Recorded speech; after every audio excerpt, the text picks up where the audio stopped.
Bonjour Stéphane. Bonjour. Emmanuel Baranguet pour l'agence France Presse. Est-ce qu'on peut faire le point pour commencer, s'il te plaît, sur les blessés, en particulier sur Max Lopez? Est-ce que le fait qu'il vienne en conf, ça veut dire que ça va mieux et qu'il devrait pouvoir être au moins sur la feuille de match? Oui, oui, il va bien. Il s'est entraîné toute la semaine. Donc, sur les blessés, il y a Pierre-Yves Hamel qui a repris hier avec le groupe, donc il va être juste. Voilà, bon, Sofiane à la couche, comme d'habitude, qui finit sa dernière semaine à Clairefontaine. Et sinon, Pierre Lesmelou s'est entraîné aussi. Donc, normalement, ça devrait être bon. On va voir. Il reste encore 2 entraînements. Mais oui, Max est disponible. Alors, je sais que ça t'agace, mais on va poser la question sur les gardiens. Est-ce que le choix est fait pour le gardien? Ou non? C'est un peu répétitif. C'est vrai, c'est. Kevin devait jouer la semaine dernière. Oui, il ressentait d'une douleur au pied. Est-ce que, Oui. est-ce que là, il est rétabli? Est-ce que c'est celui qui va débuter dimanche? Oh, il est rétabli, puisque je ne l'ai pas cité dans les joueurs qui étaient hors groupe. Donc oui, c'est lui qui va jouer dimanche. Ouais. On a vu que contre Auxerre, les absences au milieu de Lesmelou et Maxime Lopez avaient quand même avaient pesé, on va dire. Et voilà, donc forcément, c'est un plus leur retour pour ce match important. Oui, c'est un plus, mais je pense qu'on doit être en capacité de faire quand même une meilleure performance. J'avais quand même une belle équipe sur le terrain, des bons joueurs, et je ne parle pas que des milieux. Je pense qu'on c'est bien parce que sur certains matchs, sur la majorité des matchs, je pense qu'on avait de temps en temps des regrets ou voilà, un peu de frustration. Moi, sur ce match-là, ce qui est bien, c'est qu'on n'a pas eu de regrets, pas de frustration. Et je pense que ce point, c'est le maximum que l'on pouvait obtenir. On a été déficient dans énormément de domaines. Je pense que depuis que je suis ici, c'est peut-être une des plus mauvaises performances. Donc ça arrive, ce que je leur ai dit, ça arrive de rater ces matchs. Mais déjà, sur la première mi-temps, on a gagné 25% de nos duels. C'est la première fois qu'on gagne si peu de duels. Et on sait bien que c'est parce que. Mais dans un match de foot, c'est important voilà, de gagner des duels. Après, techniquement, on a eu énormément de déchets. De déchets techniques. On n'a pas réussi à mettre d'intensité, à mettre de rythme pour trouver des décalages. On avait travaillé des choses, on les a faites pas assez régulièrement, mais tout ça parce que techniquement, dans l'intensité, voilà, on a été en dessous de tout. Donc oui, après, bien sûr que quand il manque certains joueurs, Je joue un peu autrement que d'habitude. autrement que d'habitude. Enfin, un peu trop, ouais. Bon, dans les principes, dans ce qu'on a voulu, c'est les mêmes choses que ce que l'on travaille depuis que je suis ici. Mais maintenant, comme je l'ai dit, déjà quand vous ne gagnez pas les duels, et surtout quand techniquement, parce que c'est un jeu qui est fait quand même de passes, de déséquilibre de l'adversaire, où il faut être juste techniquement. Et là-dessus, on a pêché, mais du gardien jusqu'à l'attaquant, voilà, on a tous été en dessous de ce qu'on est capable de faire. Pardon, parce que moi aussi je suis un peu répétitif dans mes questions, mais du coup ça fait 3 matchs sans victoire. Pas, contre là vous jouez contre un concurrent pour le maintien, si on peut Tout dire à ça fait, comme ça. oui. Toujours pas inquiet, malgré la performance que tu viens de critiquer un peu. Je viens de critiquer, je me suis critiqué tout seul parce que c'est moi qui suis responsable de ça, donc il n'y a pas de problème là-dessus, j'assume. Inquiet, non, non, parce que c'est ce que j'aurais dit. Le lendemain, on a fait un petit débriefing, et si c'était la troisième ou quatrième match comme ça, où mon équipe était un peu apathique et sans solution, peut-être qu'aujourd'hui je serais inquiet. Mais comme je l'ai dit, c'est la première fois vraiment qu'on fait un match où on est en dessous de tout. Donc voilà, après on sait qu'il nous faut prendre des points, mais malgré ce match, on a quand même pris un point. Et tous les points, on sait qu'ils vont être importants dans ce championnat, face à un concurrent direct. Donc voilà, non, je ne suis pas inquiet. Moi, ce que j'attends, et je suis confiant sur ça, c'est que mon équipe voilà, fasse voir que c'était une petite erreur de parcours, et d'aller faire le match, un très bon match au Havre pour emmener des points et faire les performances que l'on a faites, même si des fois il n'y a pas eu de points, mais d'avoir une équipe, retrouver l'équipe avec cet talent, cette maîtrise collective, pardon, et défensivement d'être proactif, tout ce qu'on veut, quoi, les principes de jeu que l'on veut. Donc si c'était le troisième, quatrième, cinquième match comme ça, je me poserais des questions. Aujourd'hui non, parce que je suis sûr que mon équipe va réagir dès ce week-end au Havre. Pas d'inquiétude, c'est l'état d'esprit, c'est quoi? C'est revanchard, remobilisation Non, remobilisation, ça aurait voulu dire qu'on s'est démobilisé. Pas du tout, parce que dans la semaine, tous les voyants étaient ouverts. Après, voilà, ça arrive. Je pense que le début de match nous a mis, c'était à l'inverse de ce que l'on voulait faire. Mettre beaucoup d'intensité, mettre de la pression sur cette équipe parce qu'elle est dernière. Que ça soit de mettre le ballon dans les 30 derniers mètres. Mais on a perdu trop de ballons dans notre phase de construction. Et ben après, on leur a donné un peu de... Voilà, on perd des ballons dans des zones où après il y a eu des transitions, ça les a mis en confiance et nous, ça nous a fait sûrement douter. Donc voilà, non, par remobilisation, juste ben, retrouver le niveau qui est le nôtre et une réaction individuelle et bien sûr collective. pas d'inquiétude, il y a les chiffres ne mentent pas, il y a une victoire sur les 7 derniers matchs, Oui. il y a une zone rouge qui se rapproche de plus en plus, donc il faut aussi peut-être une prise de conscience de se dire que mais bien le sûr. se rapproche aussi. Ouais. Mais cette prise de conscience, je pense depuis le début, que ce soit mes joueurs ou moi, on sait que ça va être difficile, qu'on a toujours dit qu'on voulait un maintien le plus confortable possible. Le plus confortable possible. Aujourd'hui, on est peut-être un petit peu en dessous de ce que l'on aurait pu espérer, mais on n'est pas non plus décroché. Ou voilà, on est dans cette course. Il y a 2-3 points qui nous manquent, je pense, pour avoir fait un début de saison correct. Donc, on a tous conscience ici au club, que ce soit nos dirigeants, que ce soit les joueurs, que ce soit le staff, que l'on joue le maintien et que ça va être un championnat difficile. On a changé, comme souvent quand il y a des changements. Quand je suis arrivé, on a changé énormément de joueurs et on a vu que ça a mis du temps un peu à se mettre en place. Là, aujourd'hui, on a changé de division. Donc, il y a des éléments à adapter. Et voilà, mais moi, je ne suis pas inquiet. J'ai confiance en mon groupe et je sais qu'ils sont capables d'aller faire une belle performance au Havre. Après, bien sûr qu'il faut des points. On l'a dit même avant, pardon, même avant le match de Auxerre où on louait le jeu de l'équipe et qu'il nous manquait peut-être un peu de réussite ou voilà, un peu plus de personnalité dans certains aspects d'efficacité. Donc aujourd'hui, ça ne change pas. On sait que ça va être un match difficile et le match d'après contre Toulouse va être difficile. Donc on avait dit, il y avait 4 matchs, un tunnel, je ne sais pas qui c'est qui avait dit ça, avec, je crois qu'il y avait Lyon, Monaco, Rennes et Lille. Et on a quand même pris des points là. Donc voilà. Donc aujourd'hui, on est dans la continuité de ce qu'on veut faire avec 2 matchs importants, mais déjà se concentrer sur le match du Havre. Et comme je l'ai dit, voilà, j'attends une réaction collective du groupe, du staff, de tout le monde. J'ai une question de la part de camarades. Camarades qui ne sont pas là. Quel ressort de ton management tu utilises actuellement pour rassurer, remobiliser tes joueurs dans cette période un peu plus compliquée? Rassurer ou assurer? Rassurer et remobiliser tes joueurs dans cette période un peu plus compliquée. Bah, c'est juste, je pense, de la communication. Moi, j'ai confiance en ce groupe, je leur dis, je leur répète, je sais qu'il y a de la qualité. Après, ben, je le dis souvent, c'est le travail, c'est analyser pourquoi. On fait des vidéos individuelles, des vidéos collectives. Après, c'est par le dialogue aussi, comprendre pourquoi ce match, qu'est-ce qui s'est passé. Certains, le ressenti de mes joueurs, c'est important. Et après, avec tout ça, ben, essayer de travailler là-dessus. Mais moi, ce qui m'importe, c'est qu'ils sentent qu'il y a la confiance. Voilà, ça arrive de rater des matchs. On a raté ce match. Il y avait un adversaire aussi qui nous a posé des problèmes et on n'a pas su les résoudre. Donc voilà, les leviers, je ne pense pas qu'on soit dans une situation critique aujourd'hui. Oui, on n'est pas loin, mais avec une victoire, est-ce que si on avait gagné Auxerre, on serait 10e aujourd'hui? Est-ce qu'on aurait la même lecture? Oui, alors que le début de saison aurait été quasi le même. Après, oui, il y a 2 points de plus. Donc c'est pour ça qu'il faut rester mesuré. Et ce qui m'importe, c'est la performance collective, c'est ce que l'on est capable de faire sur le terrain. Après, ça peut varier. Voilà. Avec 2 points de plus aujourd'hui, je pense qu'on n'aurait pas les mêmes questions. Ils ne sont pas là, ça c'est sûr.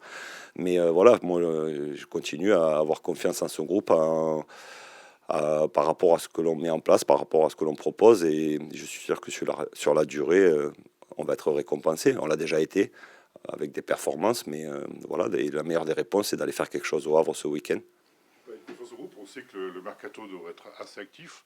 Est-ce que certains joueurs jouent un peu leur dernière chance sur ces 2 derniers matchs pour non, il n'y a pas de dernière. le jugement sur sur le bilan C'est début de pas saison. sur un match ou deux qu'on va juger les joueurs. Ça fait certains plusieurs années qu'ils sont avec moi. Après, ce qui est sûr, c'est qu'il y a des joueurs peut-être qui sont frustrés de leur temps de jeu. Voilà. Après, il y a des choses que l'on va pouvoir faire. Je le dis, je le répète. C'est pas ici que l'on va expliquer et dire, malgré que je sais que vous êtes friand de ça, mais oui, bien sûr qu'il va y avoir des choses qui vont. Oui, il y a des choses qui vont être faites. Il y en a qui sous-performent, qui ont du temps de jeu, qui sous-performent depuis plusieurs Oui, mois. ils sous-performent, mais après, c'est à moi aussi de les amener avec mon staff et de les amener à performer, de trouver les leviers, de trouver les. Voilà. Ils ne sont pas au niveau attendu. Oui, mais après, c'est souvent collectif. Après, c'est aussi comprendre pourquoi. Il y a, comme j'ai dit, quand on change de division, quand on change de club aussi, de temps en temps, les principes ne sont pas les mêmes. Voilà, il y a des choses qu'il faut emmagasiner, qu'il faut. Donc, on va voir. Mais moi, aujourd'hui, à part. On fera le bilan, mais il y a peut-être des joueurs, oui, qui auront envie d'avoir un peu plus de temps de jeu. Mais ce qui est sûr, c'est qu'on va faire quelque chose pendant ce mercato. Essayer de, comme on l'a toujours dit, c'est de renforcer l'équipe, d'amener un plus. Donc tous les joueurs qui peuvent amener un plus, bien sûr que je serai content de les accueillir. Il y a beaucoup de sélectionneurs africains qui ont pesté contre la décision de la FIFA de retarder d'une semaine la libération des joueurs. Soumana Camara, l'entraîneur de Montpellier, il a choisi de laisser ses internationaux africains décider de leur date de départ. Est-ce que toi, tu vas faire pareil ou tu en restes à ce que tu nous avais dit la semaine dernière, tu les libères à la date FIFA le 15 décembre? Je comprends tout à fait la déception parce que c'est une compétition majeure en Afrique. Je l'ai vécu parce que quand j'étais au Maroc, on s'est bagarré pendant un mois pour que nos internationaux arrivent le plus vite, mais les clubs respectent les dates FIFA. Et quand on est de l'autre côté, je comprends parce que c'est une organisation, c'est beaucoup de préparatifs pour les stages, pour tout ce qui est voyage, tout ce qui est hôtel. Et une semaine avant, changer cette date, je comprends la frustration parce que, je répète, c'est une grande compétition africaine. Mais maintenant, moi, dans mon cas, les joueurs partiront après le match de Toulouse. Euh, voilà, après, moi, je respecte les dates. C'est le problème, je pense que c'est peut-être la CAF et la FIFA qui doivent s'arranger entre elles voilà, pour ça, pour ne pas changer à une semaine. Je crois qu'ils ont décidé ça la semaine lundi. Et c'était à une semaine où les joueurs devaient partir. Donc, nous, les clubs, bien sûr qu'aujourd'hui, je suis heureux de garder mes joueurs pour les matchs qui arrivent. Mais je comprends aussi la frustration, comme je dis, des sélectionneurs et des fédérations parce que c'est une grande compétition et changer une date à une semaine des rassemblements, je comprends tout à fait leur énervement, leur agacement, mais je pense que ça, c'est des choses qui doivent se régler avec les instances, que ce soit la CAF et la FIFA. Tu vas regarder le tirage au sort de la Coupe du Monde ce soir? Oui, bien sûr, oui. Bien sûr, je vais regarder le tirage de la Coupe du Monde. Tu vas regarder la France, le Maroc, d'autres équipes? Oui, la France, le Maroc et un peu tout le monde, oui. Après, je crois qu'il y a la Bosnie qui doit faire des barrages, avec qui j'ai été aussi, donc ils ont un match contre l'Irlande et je crois que s'ils passent après, c'est l'Italie ou quelque chose comme ça. Donc on va regarder un peu, oui, les sélections, quoi. Mon pays, déjà la France, et après les sélections que j'ai travaillées, bien sûr. Il n'y a pas une autre question, Laurent? Non, je sais pas, je crois qu'il y avait une question posée, là. Merci. Emmanuel Banguet pour l'AFP. Comment est-ce que tu vas? Ta cheville, ça va mieux? Tu t'es entraîné normalement? Normalement, tu peux jouer dimanche. Ouais, ben, j'ai eu un petit mois presque compliqué depuis le match de Rennes où c'est vrai que j'arrive même pas, toujours pas à savoir à quel moment j'ai pris ce coup qui m'a. J'ai eu un hématome assez important au niveau de la cheville du coup, comme vous savez, qui m'a empêché de jouer les deux derniers matchs. Mais là, ça y est, depuis début de semaine, j'ai repris normalement avec le groupe, tout va bien, je me sens bien et je suis motivé encore plus parce que là, j'ai raté deux matchs et j'ai envie de jouer. Comment tu as vécu justement ces deux matchs, notamment celui d'Auxerre, où c'était ton absence, elle a quand même pesé au milieu? À Lille, on fait un bon match, comme tous les autres depuis le début de saison, en vrai, qu'on se dise la vérité. À part Nantes, où c'est vrai que je trouve qu'on avait été un peu en dedans. Mais là, contre Auxerre, je trouve que c'est peut-être notre pire match depuis même presque l'année dernière, je vais dire presque, je pense, avec les matchs de Ligue 2. On n'a pas réussi à créer, on n'a pas réussi à être agressif sans le ballon. On n'a pas... Franchement, c'était un match qu'il faut qu'on oublie. Il va nous servir, mais il faut qu'on l'oublie et qu'on passe à autre chose que... dimanche, il y a un autre match important dans notre championnat à nous, qui est celui-là de ce milieu de tableau, et ça va être un match important. Comment tu qualifies la situation? Il y a urgence de prendre des points. Il reste 2 matchs, la zone rouge se rapproche.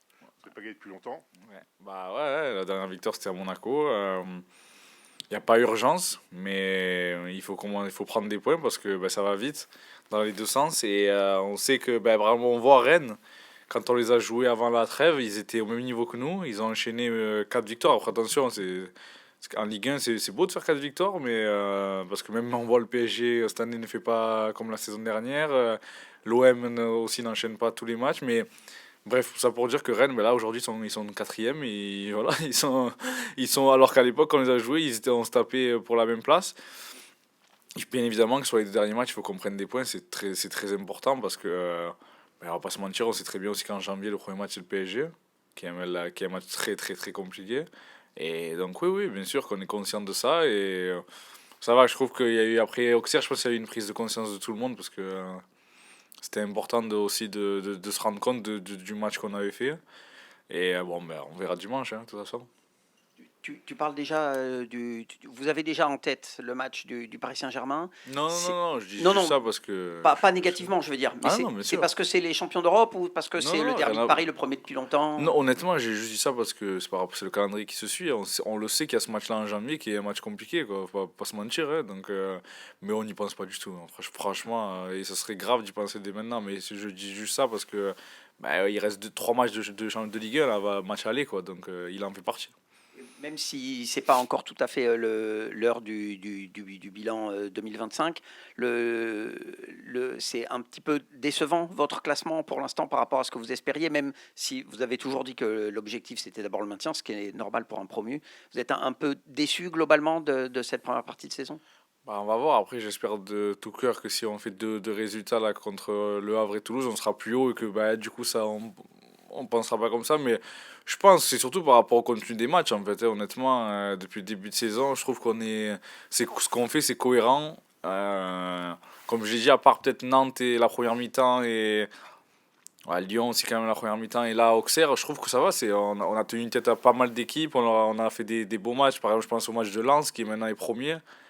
Je pense qu'on est une des équipes qui les a mis les plus en difficulté cette année quand même. Donc après on perd sur 2 coups de pied arrêtés là-bas, mais voilà, je trouve sur le terrain ce qu'on monte c'est pas mal, mais bon, des fois c'est mieux d'être un peu moins beau et de prendre 3 points que d'être beau et de partir avec 0. Donc c'est là aussi il faut qu'on progresse, qu'on passe un palier tous. Et voilà, petit à petit après il reste 2 matchs avec la Coupe de France, faut essayer de finir le mieux possible. Là, c'est concurrent direct. C'est une équipe qui est habituée à jouer ce match un peu couperé. Ouais, bien sûr. Après, mais en tout cas, moi, je les ai vus jouer contre le PSG. C'est une belle équipe qui est capable. Je trouve que ce qu'ils ont fait contre le PSG, très peu d'équipes l'a fait. De les mettre en difficulté, que ce soit par le jeu, même sans le ballon, avec un peu de pressing et tout, c'était pas mal. Donc, va falloir qu'on soit vigilant surtout parce que c'est un match qui va être compliqué chez eux. Et ils ont des bons joueurs. Après, bon, bien évidemment, nous aussi, on en a, mais je pense que ça va être un bon match et que va falloir. C'est un match important en tout cas pour nous. Je pense que pour eux aussi, mais bien évidemment par rapport au classement, ça va être important de faire, en tout cas, de pas perdre là-bas. Ça change un peu le bilan. C'est vrai que les deux prochains matchs, ça change Bien sûr, bien sûr. la vision du. Complètement. Je pense que si on fait 6 points sur les 2 prochains, on sera plus haut au classement et on parlera pas pareil que si on fait un peu moins de points. C'est comme ça, mais bon. En tout cas, je pense que tout le monde est conscient de ça et j'espère bien d'ailleurs que tout le monde est conscient que ces 2 matchs sont très importants. Après, la Coupe de France, c'est autre chose, mais pour moi, c'est 2 matchs où on doit tout donner parce qu'après, bien évidemment, il y a la Coupe de France, mais aussi un peu une petite coupure qui nous permettra de se reposer. Mais il faut qu'on donne tout parce que c'est trop important là. Sur le plan personnel, tu avais fait un appel du pied pour l'Algérie. Est-ce que tu as eu des nouvelles depuis? Il y a la CAN qui va arriver. Non, honnêtement, non, aucune nouvelle. Non. Et puis en plus, c'était pas non plus pour.